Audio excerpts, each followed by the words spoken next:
हमारी हिंदी फिल्मों में अपने मनोरंजन पेश হচ্ছে। বলিউডের ইতিহাসে যদি সবচেয়ে আইকনিক কমেডি ত্রয়ীর কথা বলা হয় তবে নিঃসন্দেহে সামনে আসে রাজু, শ্যাম আর বাবুরাওয়ের নাম। আর তাদের নিয়েই তো হেরাফেরি ফ্র্যাঞ্চাইজি। কিন্তু সেই ত্রয়ীতে এবার নেমেছে ভাঙনের সুর। হেরাফেরি 3 শুটিং শুরু হওয়ার পরপরই চারিদিকে ছিল উত্তেজনা। পুরো কাস্ট ফিরছে, অরিজিনাল ম্যাজিক আবার জেগে উঠবে। কিন্তু সব আশায় জল ঢেলে হঠাৎ করে সিনেমা থেকে সরে দাঁড়ালেন বাবুরাও অর্থাৎ পরেশ রাওয়াল।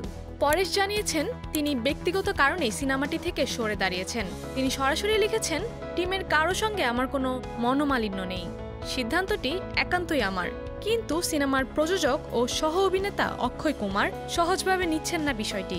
অক্ষয়ের প্রযোজনা সংস্থা থেকে পরেশ রাওয়ালের বিরুদ্ধে 25 কোটি টাকার ক্ষতিপূরণ দাবি করা হয়েছে। তাদের দাবি, পরেশ শুটিংয়ের অংশ হিসেবে আগাম 11 লাখ রুপি নিয়েছেন, তারপর সিনেমা ছেড়ে দিয়েছেন।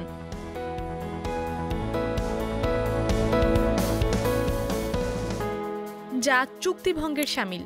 পরেশ অবশ্য এই অভিযোগে ঘাবড়ে যাননি। তিনি এক টুইটে লিখেছেন, আমার আইনজীবী অমিত নায়েক যথাযথভাবে বিষয়টি মোকাবেলা করছেন। আশা করি পক্ষগুলো সেটি পড়লেই সমাধান হবে। সোশ্যাল মিডিয়ায় দর্শকরা এখন একটাই কথা বলছেন, বাবুরাও ছাড়া হেরাফেরি মানে তো নুন ছাড়া তরকারির মতো। অনেকে আবার অক্ষয়কে দোষ দিচ্ছেন। কেউ কেউ বলছেন চুক্তির বাইরে গিয়েই এমন বিচ্ছেদের প্রমাণ করে সিনেমা জগতে আবেগের জায়গা কমে যাচ্ছে। পরেশ রাওয়ালের না থাকা মানে শুধু একটি চরিত্রের অনুপস্থিতি নয়, বরং নস্টালজিয়ার বড় একটি অংশ হারিয়ে যাওয়া। তবে পরিচালক প্রিয়দর্শন এবং অক্ষয় কুমার নিশ্চয়ই প্ল্যান বি তৈরি রেখেছেন।